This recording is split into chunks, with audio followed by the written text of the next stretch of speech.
तो जैसा कि लास्ट एपिसोड में हम लोगों ने देखा था कि फेंग हान ने एक बहुत ही पावरफुल डीमन को हरा दिया था जो कि फेंग किंगशी के हेवन एसेंशन माउंटेन में मौजूद था। उसे मारने के बाद फेंग हान उसकी टेक्निक्स को भी अचीव कर लेता है और वो इतना ज्यादा पावरफुल बन जाता है कि वो किंग कोल्ड्रोन को बहुत ही फास्ट स्पीड के साथ ले जा रहा था, मगर रास्ते में वो एक डीमन से टकरा जाता है जो कि पूरी तरह से इरेज हो जाता है। जिसके बाद वहां मौजूद बाकी के दो डीमंस वो फेंग हान से बदला लेने के लिए उसके साथ फाइट करते हैं और वो उसे बिल्कुल कांटे की टक्कर दे रहे थे, मगर दूसरा डीमन वो लोंगशुआन और फेंग शाओलिन को बहुत ही बुरी तरह से इंजर्ड कर देता है। यहाँ पर वो पहले वाला डीमन फेंग हान की कटिंग टेक्निक की वजह से जैसे ही इंजर्ड होता है तो दूसरा डीमन उसका साथ देने के लिए वहां पर पहुंच जाता है, मगर फेंग हान की हेवनली कटिंग टेक्निक इतनी खतरनाक होती है कि वो उन दोनों के दोनों वॉरियर्स को बुरी तरह से जख्मी कर देता है और एक तो वहीं पर ही खत्म हो जाता है और दूसरा वाला जैसे ही भागता है तो फेंग हान अपने दोस्तों के साथ फौरन उसके पास जा पहुंचता है और उसे भी अपनी हेवनली कटिंग टेक्निक के साथ काट कर खत्म कर देता है। जिसके बाद अगले सीन में हमें दिखाया जाता है कि वो लोग उसी किंग कोल्ड्रोन के साथ जैसे ही उसी टेरिटरी की तरफ आगे बढ़ते हैं जहां पर वो गोल्डन डीमन जा रहा था, तो वहां पर उन लोगों को एक पोर्टल दिखाई देता है जो कि उस पर बर्फीले इलाके में मौजूद था। उसे देखकर वो लोग वहां पर रुक जाते हैं और फेंग हान कहता है कि ये जगह जरूर इन डीमंस के यहाँ पर एंटर करने की जगह होगी। ये लोग इसी गुफा से ही बाहर निकल रहे होंगे। इस गुफा को देखकर ऐसा लगा है कि जैसे इसे बनाने में बहुत ही ज्यादा स्ट्रेंथ खर्च की गई है और ये काफी ज्यादा डार्क लग रही है। तो फेंग शाओलिन कहती है कि अच्छा, तो ये लोग इसी डायरेक्शन से अपने वर्ल्ड को हमारे वर्ल्ड के साथ कनेक्ट कर रहे हैं, मगर लोंगशुआन उन लोगों को बताते हैं कि ये टर्टस डीमंस असल में इमोर्टल्स और डीमन वार के बीच में भी मौजूद थे और उस वक्त इस तरह का एक पोर्टल एंशिएंट डीमंस ने बनाया था जिसकी वजह से उन लोगों ने अपनी दुनिया को किसी और दुनिया के साथ कनेक्ट कर लिया था। मगर ये बनाना बहुत ही ज्यादा खतरनाक होता है क्योंकि इसकी वजह से टाइम एंड स्पेस में बहुत ही ज्यादा चेंजेस आ जाती हैं। मगर क्योंकि वो टर्टस डीमंस और वो इमोर्टल सिर्फ एक मिस्ट्रीज बन चुके हैं तो उनके बारे में ज्यादा कोई भी नहीं जानता। मगर जहां तक बात 5 साल पहले की है तो मैं सिस्टर जियालान के साथ गुइशु ट्रेनिंग के लिए गई थी। उन्होंने मुझे वहां पर एक बात सिखाई थी। उन्होंने बताया था कि अगर किसी मिस्ट्री को रिजॉल्व करना है तो बेहतर यही है कि खतरे का सामना करो और उस मिस्ट्री को रिजॉल्व करो। अगर तुम खतरे का सामना नहीं कर सकते तो तुम कभी भी किसी भी मिस्ट्री को रिजॉल्व नहीं कर सकते। तो फेंग शाओलिन कहती है हम लोग यहाँ पर आ ही गए हैं तो फिर क्यों ना हम लोग इस पोर्टल के अंदर जाकर उस मिस्ट्री को रिजॉल्व करें और पता लगाएं कि आखिर यहाँ से कौन है जो कि हमारे वर्ल्ड में एंटर कर रहा है। तो फेंग हान कहता है ठीक है तो फिर चलो। ये कहने के बाद वो लोग फौरन से अपने उसी कोल्ड्रोन के अंदर चले जाते हैं और उस कोल्ड्रोन को फिर से कंट्रोल करते हुए उसे उसी पोर्टल के अंदर ले जाते हैं। जिसके बाद वो लोग उस पोर्टल के बिल्कुल डीप में जा पहुंचते हैं और उन्हें वहां पर सिर्फ और सिर्फ क्लाउड्स दिखाई दे रहे होते हैं। और फिर अगले सीन में हमें एक ब्लड क्योटिक वर्ल्ड को दिखाया जाता है। उस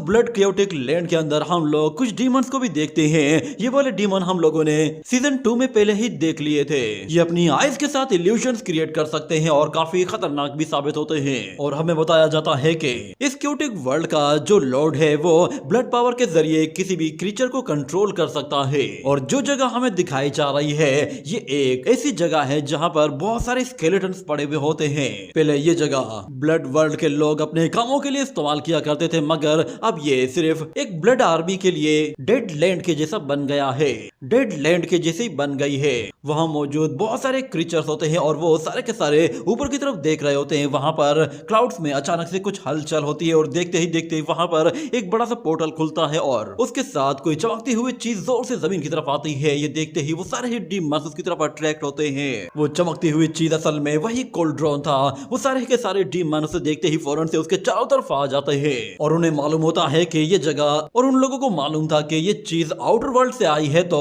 इसे कंट्रोल करना ही उन लोगों के लिए बेहतर होगा। मगर जैसे वो लोग उसकी तरफ आगे बढ़ते हैं तो अचानक से फेंग हान अपनी एनर्जी का इस्तेमाल करता है और अपने उस कोल्ड्रोन को दोबारा से कंट्रोल करते हुए बहुत ही स्पीड के साथ उस कोल्ड्रोन को उन डीमंस की तरफ आगे ले जाते हुए उनसे टकराते ही उन डीमंस को डिस्ट्रॉय करना शुरू कर देता है। और यहाँ पर यान उससे कहता है कि तुम्हारे पास वक्त बहुत ही थोड़ा है, ऐसा करो कि तुम इन सारे के सारे डीमंस को एक बार में ही इस कोल्ड्रोन के अंदर एब्जॉर्ब कर लो। इससे तुम्हें कम से कम इतना तो फायदा होगा कि तुम अपने कोल्ड्रोन की स्ट्रेंथ को बढ़ा पाओगे। ये सुनने के बाद फेंग हान फौरन से वहां पर एक बड़ी सी फॉर्मेशन एक्टिवेट करने के लिए अपनी पावर्स को एक्टिवेट कर देता है। जिसके बाद हमें दिखाया जाता है कि वो वहां पर एक पावरफुल टेक्निक को यूज करने के लिए बहुत सारी फॉर्मेशन एक्टिवेट कर देता है जो कि वो उस कोल्ड्रोन के साथ कंबाइन करके यूज करता करता है और हमें दिखाया जाता है कि उस कोल्ड्रोन का ढक्कन अपने आप ही खुलता है और उससे निकलने वाली एनर्जी आसमान तक जा पहुंचती है और हम देखते हैं कि वो क्लाउड्स जो कि उस एनर्जी के कांटेक्ट में आते हैं वो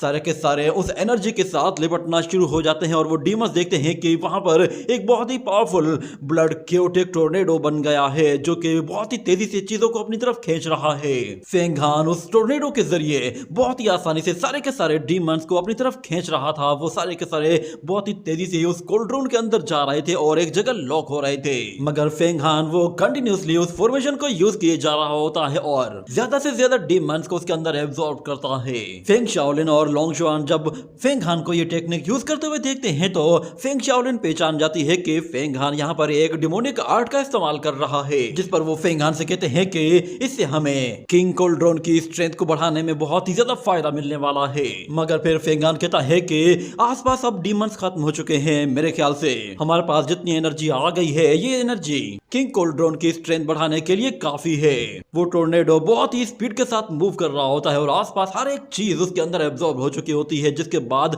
अगले सीन में हमें एक डीमन को दिखाया जाता है जो कि भागते हुए अपने लॉर्ड के पास जा रहा होता है और वो जोर जोर से चिल्लाते हुए जा रहा था, जिसके बाद उन लोगों को वहां पर जाकर मर जाना चाहिए। मगर जहां तक बात मेरे फादर नाइन यांग डीमन गॉड की है तो वो बहुत जल्द अपने वर्ल्ड से ब्रेक थ्रू कर लेंगे, जिसके बाद वो खुद ब खुद उस शुआन हुआंग वर्ल्ड से एंटर भी कर पाएंगे और बाहर भी निकल पाएंगे। मगर उससे पहले यहाँ मौजूद जो ये छोटा मोटा खतरा मंडला रहा है उससे निपटना जरूरी है। जाकर देखो कि पहले कौन है जो कि हमारे फ्लैश एंड ब्लड रियलम में आया है, हम लोगों को भी तो पता चले कि आखिर कौन लोग हैं और किस मेथड के जरिए वो लोग रियलम में एंटर कर सकते हैं। हमें इसके लिए अच्छी तरह से तैयारी करनी होगी। इतना कहने के बाद वो अपनी एनर्जी का इस्तेमाल करते हुए एक पोर्टल क्रिएट करने की कोशिश करता है ताकि वो उन लोगों को देख सके जो कि उसके फ्लैश एंड ब्लड रियलम में आए हैं। जैसे ही वो वहां पर एक पावरफुल एनर्जी पोर्टल बनाता है तो उसे दिखाई देता है कि वहां पर तो एक गोल्डन किंग कोल्ड्रोन है। ये देखकर वो काफी ज्यादा सरप्राइज होता है और कहता है कि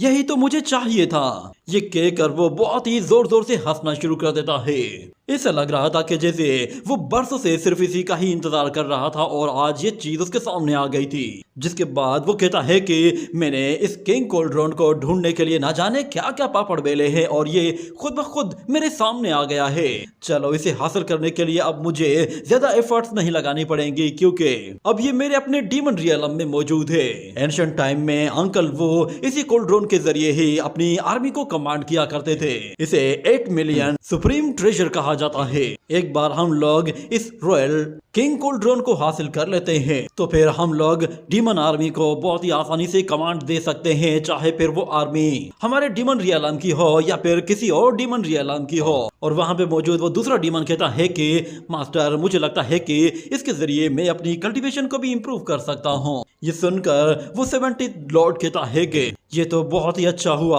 अब आएगा इस खेल में मजा। वो उस डीमन किंग से कहता है कि जितने भी डीमन किंग्स हैं उन सबको पहले से ही इन्फॉर्म कर दो और तुम मेरे साथ चलो। हम लोग उस डीमन किंग कोल्ड्रोन को लेने जा रहे हैं और उस कोल्ड्रोन को जो भी बंदा कंट्रोल कर रहा है हमें उसे मौत के घाट उतारना है ताकि इस कोल्ड्रोन का कोई भी सबूत यहाँ पर ना रहे। और फिर अगले सीन में हम लोग दोबारा से फेंग हान को देखते हैं। उसने वहां पर एक बहुत ही बड़ा रेड टोर्नेडो क्रिएट करके सारे के सारे डीमंस को उसके अंदर एब्जॉर्ब कर लिया था, जिसके बाद वो खुद उस कोल्ड्रोन के अंदर से बाहर निकल आता है और वो देखता है कि उस डीमन कोल्ड्रोन ने तो बहुत सारे डीमन क्रीचर्स को एब्जॉर्ब कर लिया है, यानी कि उसकी डीमन कैप्चरिंग टेक्निक अब बहुत ही ज्यादा इंक्रीज हो चुकी है। अब वो बहुत ही आसानी से एक बार में ही हजारों डीमंस को भी कैप्चर कर सकता है। मगर इसने में उसे वहां पर एक बहुत ही पावरफुल डिमोनिक एनर्जी फील होती है, जिस पर वो कहता है कि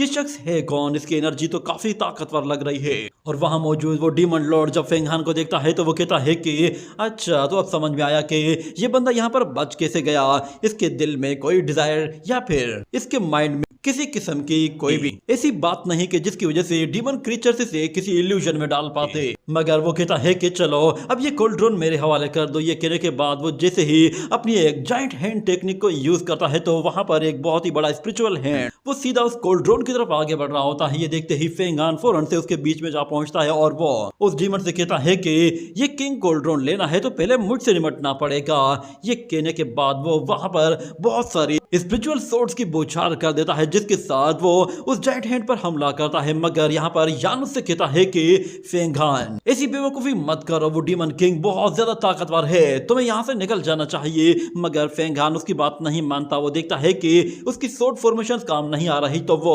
अपनी हेवनली डीमन कटिंग टेक्निक को यूज करता है, जिसके साथ वो कुछ बहुत ही पावरफुल स्लैश अटैक करता है, जिससे वो उस हैंड को काटने की कोशिश करता है, मगर कोई फायदा नहीं होता। उस हाथ पर बस हल्की सी खरोंचें आती हैं। ये देखकर फेंगहान काफी ज्यादा घबरा जाता है, मगर वो हार नहीं मानता और दोबारा से हेवनली कटिंग टेक्निक को यूज करता है। और इस मर्तबा भी उसे दिखाई देता है कि उसके जितने भी हेवनली कट थे वो उस हैंड पर ज्यादा असर नहीं कर रहे, सिर्फ और सिर्फ मामूली सी खरोंचें आ रही हैं। और वो डीमन जैसे ही अपनी पावर को बढ़ाता जाता है तो फेंगहान के ऊपर उतना ही ज्यादा प्रेशर बनता जा रहा होता है, जिसकी वजह से वो उस हैंड को ज्यादा रोक नहीं पा रहा था। इतने में वो जायंट हैंड उसे पुश करते हुए उस कोल्ड्रोन के अंदर वापस धकेल देता है और वो कोल्ड्रोन काफी ज्यादा वीक पड़ जाता है, जिसकी वजह से वो जायंट हैंड उसे बहुत ही जोर से जमीन पर मारता है और हर तरफ एनर्जी ही एनर्जी फैल जाती है। और हम देखते हैं कि वो जायंट हैंड इतना ताकतवर था कि जमीन पर उसके हाथों का निशान बन गया था। और वो डीमन लॉर्ड कहता है कि मुझे मालूम नहीं था कि इस लड़के के पास हेवनली कटिंग टेक्निक भी है, इसने तो मुझे सरप्राइज कर दिया था। पता नहीं इस लड़के ने अवतार रियलम के सेकंड लेवल को कैसे अचीव कर लिया है और ये इतने छोटे से लेवल के साथ हेवनली कटिंग टेक्निक को कैसे यूज कर पा रहा है, क्योंकि हेवनली कटिंग टेक्निक के अंदर 10,000 गैलपिंग हॉर्सेस की पावर होती है। मगर इस बच्चे की किस्मत बहुत ही ज्यादा खराब थी, क्योंकि मेरी रिवर्सल टेक्निक की वजह से इसकी बॉडी तो बहुत ही बुरी तरह से डैमेज हुई होगी, या फिर अगर वो हैंड उसे डायरेक्ट हिट कर गया है तो फिर उसकी बॉडी के टुकड़े टुकड़े हो चुके होंगे। और जहां तक बात उसकी स्पिरिट की है तो वो पूरी तरह से खत्म हो गई होगी। वो छोटा सा डीमन कहता है कि हम लोगों को फौरन से उनका पीछा करना चाहिए। ये कहने के बाद वो दोनों ही फौरन से वहां से गायब होकर उनके पीछे चले जाते हैं। मगर हम देखते हैं कि वो किंग कोल्ड्रोन उस अटैक के बाद वहां से काफी ज्यादा दूर है और यहाँ पर वो तीनों के तीनों डिसाइपल एक साथ अपनी पावर को कंबाइन करने के लिए अपनी एनर्जी को एक साथ कंबाइन कर रहे थे। आहिस्ता आहिस्ता उन लोगों की पावर्स वो उस कोल्ड्रोन के साथ मर्ज होती जा रही होती है और दूसरी तरफ उस डीमन किंग को पता भी नहीं होता कि उस कोल्ड्रोन के अंदर मौजूद लोग जिंदा भी हैं या नहीं। मगर उसका वो जायंट हैंड जैसे ही उस कोल्ड्रोन के करीब पहुंचता है तो यहाँ पर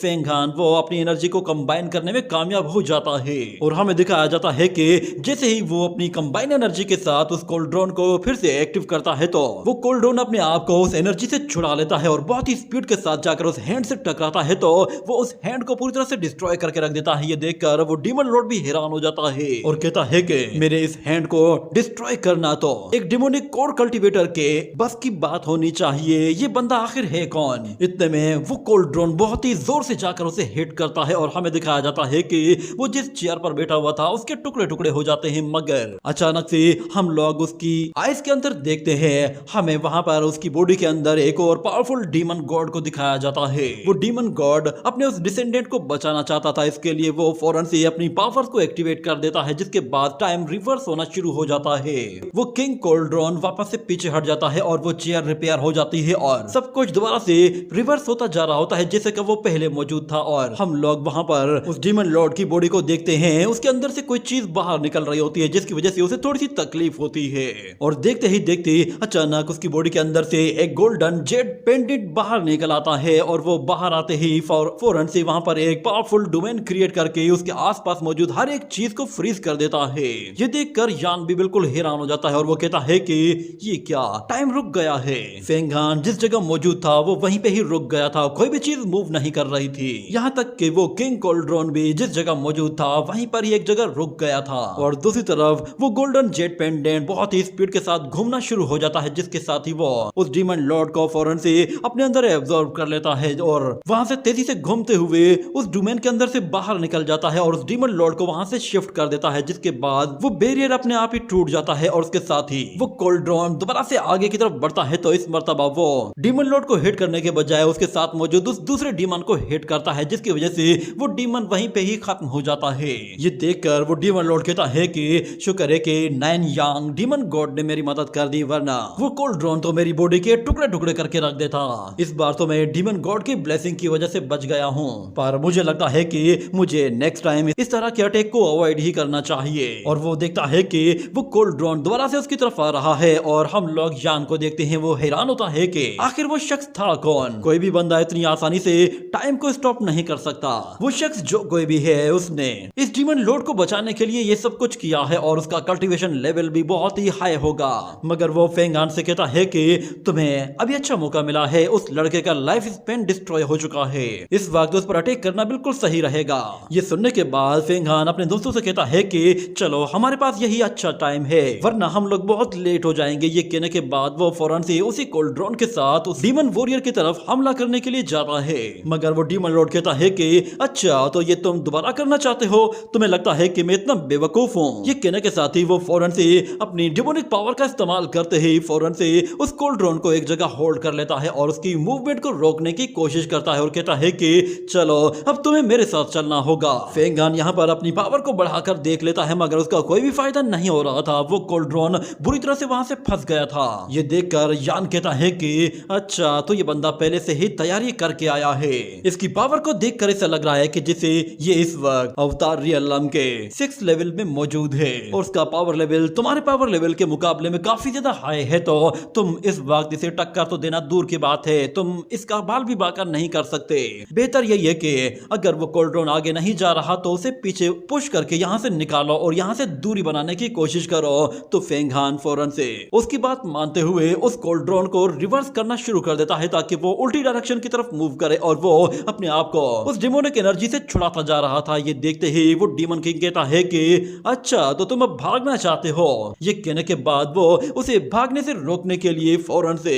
अपनी एक और डिमोनिक टेक्निक का इस्तेमाल करता है और हम देखते हैं कि वो बड़े बड़े जायंट स्नेक्स को यूज करके उस कोल्ड्रॉन को चारों तरफ से लॉक कर देता है। ये देखकर फेंग हान थोड़ा सा सरप्राइज होता है और वो कहता है कि इस बंदे ने कोल्ड्रॉन को पूरी तरह से जकड़ा हुआ है, पता नहीं ये है कौन जो कि एक्सट्रीम लेवल की पावर यूज कर रहा है। फिर वहां पर वो वॉरियर उन लोगों को बताता है कि तुम लोग इस वक्त मेरी टेरिटरी में हो और मैं डीमन टेरिटरी का 70th डीमन लॉर्ड हूँ। ये कहने के बाद वो वहां पर एक और पावरफुल स्नेक को भी रिलीज कर देता है जिसकी वजह से फेंग हान को काफी ज्यादा तकलीफ होती है। मगर वो अभी भी उस डीमन के सामने हार मानने वाला नहीं था, वो कंटिन्यूसली अपनी पावर को बढ़ाता जा रहा होता है। ये देखकर वो डीमन किंग भी अपने मंत्र पढ़ना शुरू कर देता है ताकि वो अपनी पावर को और भी ज्यादा बढ़ा सके और फेंग हान को डिस्ट्रैक्ट करने के लिए वो अपने मंत्रों के जरिए एक ऐसा साउंड क्रिएट कर लेता है कि जो उस कोल्ड्रॉन के अंदर बहुत ही तेजी से सुनाई देने लगता है। और फेंग हान यहाँ पर खुद को होल्ड करने की कोशिश कर रहा होता है ताकि वो किसी तरह रेजिस्ट कर सके, मगर वो डीमन किंग बहुत ही ज्यादा ताकतवर निकल आता है जिसकी वजह से फेंग हान यहाँ पर मुसीबत में पड़ गया था। वो देखता है कि लोंगशुआन और फेंग शाओलिन वो पहले ही हार चुकी है, मगर वो फिर भी अपनी पावर्स को कंट्रोल करता है और दोबारा से कोल्ड्रॉन को वहां से निकालने की कोशिश करता है और उसके लिए वो बहुत ज्यादा एनर्जी रिलीज कर देता है, मगर उससे भी कोई फायदा नहीं हो रहा था। जिसके बाद हमें दिखाया जाता है कि वो वहां पर उन 3 हेवनली लायंस को समन कर लेता है जो कि फौरन से उन जायंट स्नेक्स को डिस्ट्रॉय करते ही बाहर आ जाते हैं। उन्हें वहां पर देखते ही वो हेवनली डीमन किंग फौरन से रुक जाता है और कहता है कि अच्छा तो इसका मतलब ये है कि तुम टाई एकेडमी के हेवनली लायंस को समन कर सकते हो। सच में तुम वो पहले बंदे हो जो कि मुझे लड़ाई में सरप्राइज कर रहे हो। मगर यहाँ पर फेंग हान वो उन हेवनली लायंस को फौरन से अपनी फॉर्मेशन के साथ कंट्रोल करते ही उस डीमन लॉर्ड पर जैसे ही हमला करता है तो वो डीमन लॉर्ड वहां पर 2 बड़े बड़े हैंड्स क्रिएट करता है और उनके साथ 2 डीमन लायंस को उठाकर दूर फेंक देता है और खुद एक डीमन को डॉज करते हुए दूसरी तरफ चला जाता है और फौरन से अपना फिर से जायंट हैंड क्रिएट करते ही एक हेवनली लायन को उठाकर बहुत ही जोर से दूसरी तरफ उछाल फेंकता है।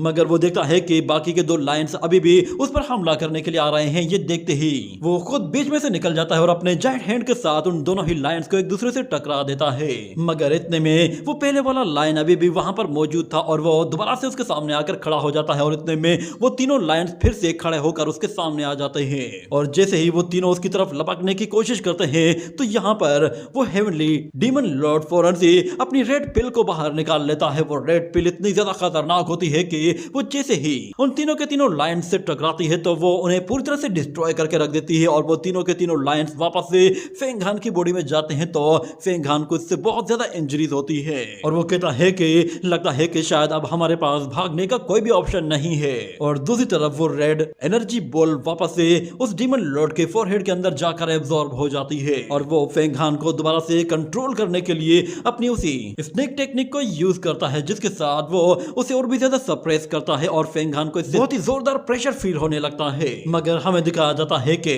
फेंग हान अपनी आखिरी कोशिश करने के लिए फिर से अपनी बॉडी से बहुत बहुत ज्यादा कोशिश, बहुत ज्यादा एनर्जी को रिलीज करता है और इस मर्तबा भी वो फेल हो जाता है और कहता है कि लगता है इस मर्तबा मुझे किसी डिमोनिक टेक्निक को ही यूज करना पड़ेगा। ये कहने के बाद हमें दिखाया जाता है कि वो अपने माइंड स्पेस के अंदर जाता है और वहां पर यान उससे कहता है कि तुम बेफिक्र हो जाओ, तुम्हारी बॉडी को मैं एक स्टील की तरह मजबूत बना दूंगा, तुम्हें अब युआनगांग रियलम में एंटर कर लेना चाहिए, क्योंकि हर वक्त मुसीबत से निकलने के लिए कोई ना कोई ऑप्शन मौजूद रहता ही है और तुम्हारे पास भी यही ऑप्शन है। ये कहने के बाद फेंग हान फौरन से अपनी कल्टीवेशन के जरिए ब्रेक थ्रू करने की कोशिश करता है और कहता है कि जब तक मेरे ऊपर ये एक्सटर्नल फोर्स ना पड़ रही होती तब तक मैं ये मूव यूज ही नहीं करता, पर अब मुझे यहाँ से बाहर निकलना है तो फिर अब मेरे पास और कोई ऑप्शन है ही नहीं, मुझे अब अपना लेवल अप करना होगा। और ये दुनिया न जाने कितनी बड़ी है और यहाँ पर मुझसे भी ज्यादा ताकतवर लोग मौजूद हैं और मैं नहीं जानता कि मैं कितनी हाईएस्ट रैंकिंग तक जा सकता हूँ। ये कहने के साथ वो अपनी बॉडी से जैसे ही एनर्जी रिलीज करता है तो वो वहां पे मौजूद जितने भी ग्रीन क्रिस्टल्स होते हैं वो सारे के सारे टुकड़े टुकड़े कर देता है और कहता है कि मुझे अपनी बॉडी के बारे में मालूम है कि मैं इसके साथ क्या कुछ कर सकता हूँ। ये कहने के बाद वो फौरन से वहां पे मौजूद उन छोटे छोटे टुकड़ों को एक साथ कंबाइन करता है और वो सारे ही फिर एक एनर्जी की तरह उसकी बॉडी से निकलते हैं और सीधा ऊपर आसमान तक जा पहुंचते हैं। ये देखकर वो डीमन किंग भी हैरान हो जाता है कि आखिर इस लड़के ने कोल्ड्रॉन के अंदर बैठे बैठे ब्रेक थ्रू कैसे कर लिया। हमें दिखाया जाता है कि वो किंग कोल्ड्रॉन पूरी तरह से फ्रीज हो चुका होता है और फेंग हान वो सारी ही एनर्जी एब्जॉर्ब करने के बाद जैसे उसे रिलीज करता है तो उसके साथ ही उसका लेवल अप हो जाता है और वो अवतार रियलम के 3rd लेवल पे जा पहुंचता है, जिसके बाद उसकी पावर, उसकी ट्रू एनर्जी वो बहुत ही ज्यादा बढ़ चुकी होती है और उसकी विल वो अब 1000 हैमर शार्पनेस के साथ काफी ज्यादा इंप्रूव हो चुकी होती है, जिसके साथ ही ये एपिसोड यहीं पे ही एंड हो जाता है।